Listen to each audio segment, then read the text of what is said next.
Peoples party जो है इस खबर को देखने के बाद काफ़ी आग बगोला हुई। आसिफ अली जरदारी और मियां नवाज शरीफ के दरमियान राब्ता हुआ, जिसके बाद बर्फ पिघली। हल्का बंदियों के लिए भी इलेक्शन कमीशन को 4 माह का वक्त जो है वो दरकार होता है। सरगोशी है वो ये है कि शायद ये निगरान सेटअप सिर्फ 3 माह के लिए ना हो। ऐसी अफवाह भी फैली हुई है कि चेयरमैन पीटीआई जो है वो निगरान जो ही सेटअप आएगा तो उनको अरेस्ट कर लिया जाएगा। राजा रियाज साहब अगर ये कह रहे हैं कि जी मैं फाइनल कर लूंगा, उनको एक पर्ची आएगी, वो उन्होंने पर्ची ले जाके वहाँ खोलनी है और उसका जो नाम होगा वो दोनों मिलकर अनाउंस कर देंगे। कहा जाता है तकरीबन 2 अगस्त तक नाम भी फाइनल कर लिया जाएगा। बड़े अहम बिल पेश हुए तो एक मौके पर 9 अरकान कौमी असम्बली मौजूद थे और एक मौके पर तकरीबन 12। बिस्मिल्लाहिर्रहमानिर्रहीम। प्रोग्राम है रिपोर्टर्स बैठक और मेरे साथ मौजूद हैं सीनियर रिपोर्टर शहरियार खान और सीनियर रिपोर्टर यासिर हुसैन। मौजूदा असम्बलीज़ का टेन्योर ख़त्म हो रहा है, निगरान हुकूमत आनी है। निगरान हुकूमत कौन हेड करेगा, कौन निगरान वज़ीर आज़म होगा, काबीना में कौन से लोग होंगे, ये वो बातें हैं। इसके अलावा जो असम्बली की एक तारीख़ देने वाली बात हो रही है कि जी क्या असम्बलियाँ अपना जो टेन्योर है वो 12 और 13 अगस्त की दरमियानी रात जो पूरा ख़त्म हो रहा है वो उस वक्त तक पूरा होगा, मतलब उस असम्बली अपना जो आइनी टेन्योर है वो पूरा करेंगी, या फिर उससे पहले ही असम्बलीज़ को डिज़ोल्व करके 90 दिन का वक्त जो है वो हासिल किया जाएगा। तो ये वो तमाम अमूर हैं जो कि इस वक्त चल रहे हैं, इनके ऊपर गुफ्तगू शनीद हो रही है। जो सियासी बैठकें हो रही हैं, पीपल्स पार्टी और हुकूमत यानी नून लीग के जो ज़ोमा हैं वो बैठे थे, उनकी मुलाकातें हुई हैं जिसमें यही चीज़ें डिस्कस हुई हैं।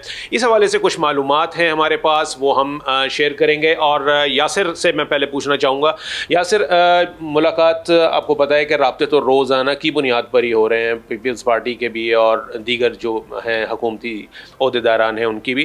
तो क्या रहा है, असम्बली कब टूट रही है, 90 दिन 60 दिन, ये क्या सिलसिला, कहाँ ऊँट किस करवट बैठेगा? शुक्रिया कामरान साहब। ऐसे हैं कि आप देख रहे हैं कि आसिफ जरदारी ने कई रोज़ लाहौर में गुजारे, लेकिन वहाँ पर भी इनको एक जो नाकामी का इस सूरत में सामना करना पड़ा कि वहाँ की जो इनकी एक्सपेक्टेशंस थी कि पीटीआई के जो छोड़ने वाले लोग थे या दीगर पार्टियों के वो पीपल्स पार्टी को ज्वाइन करें, तो वहाँ से भी पीपल्स पार्टी को नाकामी का सामना करना पड़ा। लेकिन उसके साथ साथ अगर आपने देखा हो तो सर 1-2 दिन पहले एक ख़बर चली थी जिसको मैं अपनी नज़र से प्लांटेड ही कहूँगा। वो यही थी कि 8 तारीख को जो है असम्बलियाँ जो है तोड़ी जा रही हैं, रिजॉल्व करने जा रही हैं, और वो एक चैनल ने कहा यह गया था कि इस पर इत्तफाक हो गया है।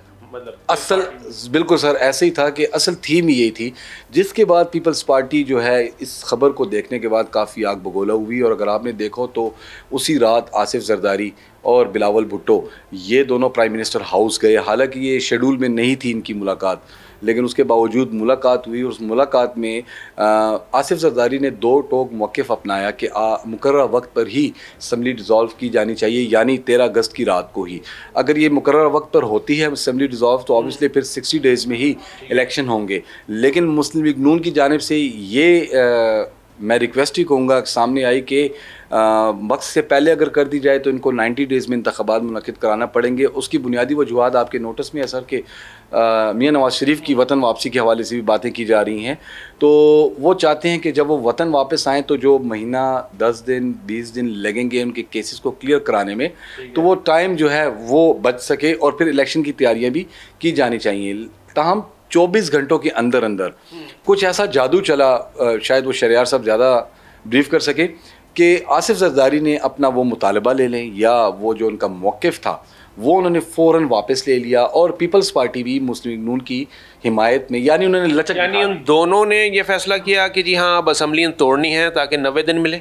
जी ऐसे ही है, क्योंकि पीपल्स पार्टी के भी कई लोगों से हमारी जब बात हुई तो उनका ये कहना था 60 दिन में इंतख़ाबात हों या 90 दिन में हों, होने तो हैं कोई ऐसी बात। यही बात शहरियार साहब मैं आपसे पूछना चाहूँगा कि हुकूमत ने मतलब 60 दिन में इलेक्शन कराना होते हैं, तो वो क्यों आपने 60 दिन से 90 दिन में, यानी कौन सा ऐसा कारनामा होगा कि जो कि एक मज़ीद 30 दिन में जो है ना वो हुकूमत करना चाहती है? देखिए इसमें जो चीज़ कही जा रही हो कि वो मियां नवाज शरीफ की वतन वापसी के हवाले से कुछ चीज़ें तय की जा रही हैं और इसके लिए नून लीग को वक्त चाहिए था। और इसके लिए जो जिस तरह यासिर ने बताया बिल्कुल आप एक तो ये खबर भी फिर कह रहे हैं, एक एंटिसिपेट कर रहे हैं कि जी मियां साहब की वापसी इलेक्शन से पहले हो जाएगी and he will be part of the electoral process. ये हमें बताया जा रहा है नून लीग की क़यादत की जानिब से कि मियां नवाज़ शरीफ की वतन वापसी की तैयारियां मुकम्मल हैं, और इसीलिए ये तय किया गया है कि 8 तारीख तक जो है असम्बलियाँ वो तहलील कर दी जाएँ, इसकी समरी भिजवा दी जाएगी सदर मुमलिकत को, और ज़ाहिर सदर मुमलिकत उस पर दस्तखत करेंगे। और आज ख्वाजा आसिफ ने एक और डेट दी है, उन्होंने 8 से भी पहले की डेट दे दी है कि जी कुछ इस तरह की बात है, क्योंकि कौमी असम्बली की जो हाउस बिजनेस एडवाइजरी कमेटी है उसमें 8 तारीख तक इजलास चलाया जाएगा, और 8 ही आखिरी दिन किया गया उसका, और 8 को ये ग्रुप फ़ोटो बनेगा इस सारी जो ये असम्बली के अरकान हैं इनके साथ। एक चीज़ वो जो यासर ने तस्करा किया, वो इस तरह मामला तय हुए कि जब ये वज़ीर आज़म से बात करके निकले हैं तो वज़ीर आज़म ने उस पर अपनी मजबूरी ज़ाहिर की, और उन्होंने ये कहा कि आप मियां नवाज़ शरीफ से बात कर लें। तो आसिफ अली ज़रदारी और मियां नवाज़ शरीफ के दरमियान रब्ता हुआ, जिसके बाद बर्फ़ पिघली और ये जो बात 60 रोज़ से 90 रोज़ तक आ गई। लेकिन अभी तक इस इशारे इक़्तिदार में आपको पता है रोज़ नई सरगोशियाँ होती हैं। एक जो सरगोशी है वो ये है कि शायद ये निगरान सेटअप सिर्फ 3 माह के लिए ना हो, और इस हवाले से अगर आप नून लीग के या पीपल्स पार्टी के लोगों से पूछें तो वो बड़े पुरुम्मीद दिखाई देते हैं, या शायद वो कहते हैं कि जनाब नहीं 90 रोज़ में करा देंगे इलेक्शन।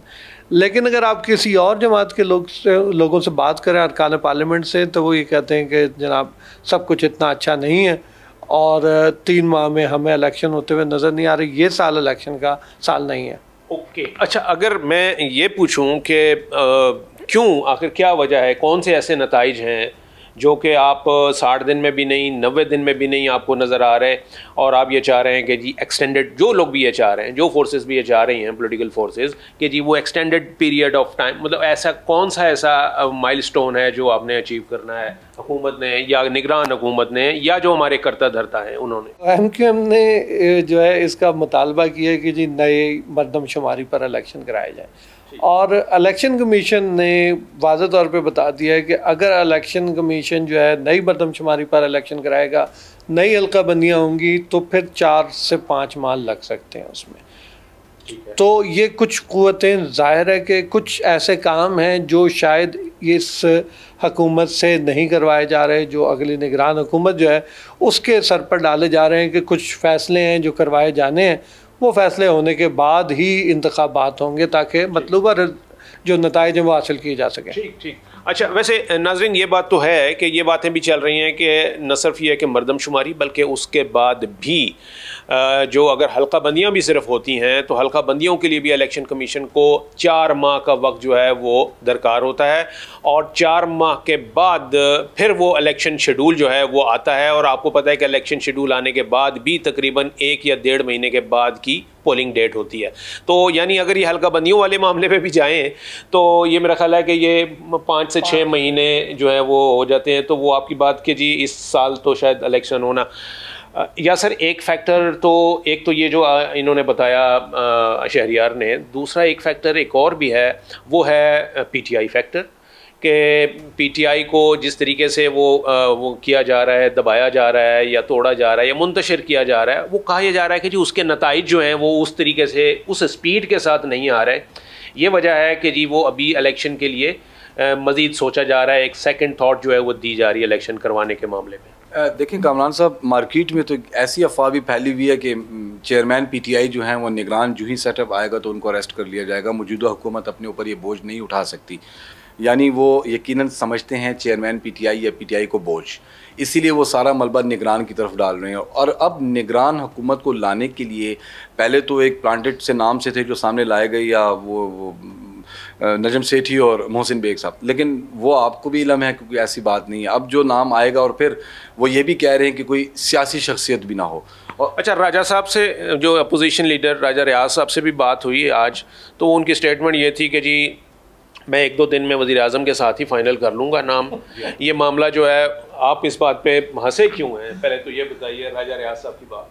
अरे मतलब ही इज़ अपोजिशन लीडर, और ये बात तो आपको माननी पड़ेगी कि जब जो इस वक्त प्रोसेस होगा, यानी वो आइन के मुताबिक, उसमें प्राइम मिनिस्टर और राजा रियाज ने ही नाम देना है। नहीं, मैं सर उसकी वजह कुछ और है कि अपोजिशन जब लीडर आप कहते हैं ना, तो हमारे जहन में तस्वर ये आता है कि ये हुकूमत और अपोजिशन लीडर दोनों अलग चीज़ें। लेकिन पार्लियामेंट हाउस में जब हम इनको देखते हैं तो शायद हुकूमत से ज़्यादा सख्त जो तकरीरें होती हैं अपोजिशन जमात के ख़िलाफ़ वो सबसे ज़्यादा राजा रियाज साहब की होती है, और इन्होंने लड़ना भी आगे इन्हीं दो जमातों में से किसी एक के टिकट के ऊपर है। तो देखें मैं ये कह रहा हूँ कि राजा रियाज साहब अगर ये कह रहे हैं कि जी मैं फाइनल कर लूँगा तो फिर वो सही कह रहे हैं, उनको आईनी तौर पे अपना टिकट फाइनल कराएं कि वो कौन सी पार्टी से आ रहे हैं, वो किस पार्टी से इलेक्शन। वो तो बात की बात है ना, अभी इस वक्त तो आईनी तौर पर उन्हीं के हाथ में है वज़ीर आज़म का नाम देना। उनको एक पर्ची आएगी, वो उन्होंने पर्ची ले जाके वहाँ खोलनी है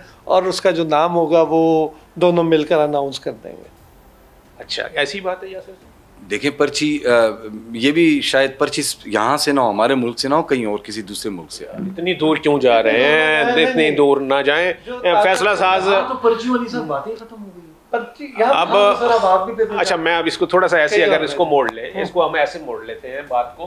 बुनियादी तौर पर ये हो रहा है कि आईनी तौर पर जो तरीक़ाकार है वो यही है कि देते हैं, तो कम से कम इससे ये तो ज़रूर ज़ाहिर हो गया कि ये मामला लटकेगा नहीं। प्राइम मिनिस्टर और अपोजिशन लीडर खुद ही इस मामले को वो नाम दे देंगे।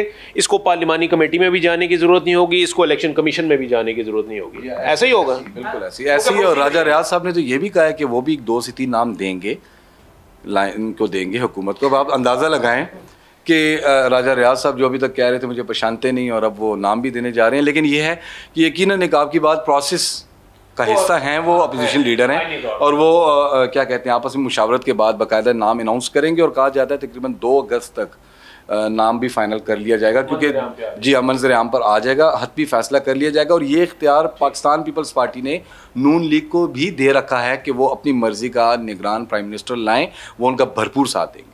ठीक है। इसमें मैं एक चीज़ वो बताऊं कि पिछले 2 रोज़ से हम देख रहे हैं कानून साजी हो रही है पार्लियामेंट हाउस में, और कौमी असम्बली के इजलास में कल रात को बड़े अहम बिल पेश हुए। तो एक मौके पर 9 अरकान कौमी असम्बली मौजूद थे, और एक मौके पर तकरीबन 12 पार्लियामेंट के लोग वहाँ पे मौजूद थे, और बिल मंजूर हो रहे हैं। आज भी इसी तरह एक बिल जो है वो मंजूर किया गया। तो उस वक्त मेरा ख्याल है दर्जन भर के करीब अरकान असम्बली बैठे हुए थे इजलास के अंदर। एक इस वजह से मैं ये कह रहा था कि इस वक्त जो कहते हैं आप अपोजिशन और हुकूमत का, उसको मजाक सा लगता है कि ये नहीं, वो तो बिल्कुल बजाय। अभी तक जितनी भी मामलात हुए हैं असम्बली में वो बिल्कुल यूनिलेटरल हुए हैं, नज़र आ रहे हैं। और उस यूनिलेटरल प्रोसेस में भी देखा जाए तो जो एक वो होती है ना, एक थोड़ी सी आपको स्ट्रेंथ शो करनी होती है, मेरा ख्याल है वो उसकी भी वो भी नहीं हुई। ये मामला सुप्रीम कोर्ट में भी आया जब कुछ लेजिस्लेशन जो हैं वो चैलेंज हुई थी, तो ये कहा गया था कि जी ये कैसी कानून साजी है कि जिसमें सिर्फ चंद लोग जो हैं वो कानून बना रहे हैं। एनीवेज भी उस एक जमात का PTI का है कि अगर ये तरीक़े अदम एतमाद कामयाब होने के बावजूद अगर बैठे रहते पार्लियामेंट हाउस में तो एक तवाना किस्म की अपोजिशन होती। लेकिन अब जो है वो एक ऐसी अपोजिशन को एंजॉय कर रही है हुकूमत इस वक्त, जिसने तनकीद नहीं करनी बल्कि इन्हीं से टिकट लेनी। नहीं, फिर उसका मतलब ये हुआ कि जो मौजूदा हुकूमत है उसने तो ये कहा कि जी उनकी मजबूरी है, तो उन्होंने कहा जी शुक्रिया, मजबूरी का नाम शुक्रिया। वो सियासत में कोई चीज़ हरफ आखिर नहीं होती, ये कहा जाता है। और हकीकत भी यही है कि इस वक्त तक अभी तक जितनी डेवलपमेंट्स हो रही हैं वो कोई भी डेफिनेट नहीं है, लेकिन होनी है। असम्बली ने अपना टेनोर पूरा करना है, चाहे वो आइनी तौर पर आइनी मुद्दत के तकमील पर पूरा हो, चाहे वो पहले डिज़ोल्व कर दी जाए। शहरियार ने जैसा बताया कि 8 तारीख को ये जो हाउस एडवाइजरी कमेटी है उसका इजलास चलेगा। उसके बाद तय यह है कि जितने भी अरकान हैं उनका एक अलविदाई सेशन जो है वो होगा, ग्रुप फ़ोटो जो है वो खींचा जाएगा, जो कि एक रवायत है। तो इसका मतलब यह है कि 8 तारीख तक ये सेटअप ख़त्म होगा और फिर निगरान सेटअप आएगा। लेकिन निगरान सेटअप जब आएगा तो उस वक्त फिर पता चलेगा कि उसके क्या खदो खाल होते हैं, और फिर हम उस वक्त कोई बात डेफिनेट तरीके से अपने नाज़रीन को बता सकेंगे कि जी ये 60 रोज़ के लिए आया है, 90 रोज़ के लिए आया है, या फिर इससे आगे की बात है। तो ये मामला चलते रहते हैं। तो इसी नोट के ऊपर कंक्लूड करते हैं आज का प्रोग्राम। कल ज़रूर हाजिर होंगे अपने गेस्ट के साथ, और देखते रहिए प्रोग्राम रिपोर्टर्स बैठक।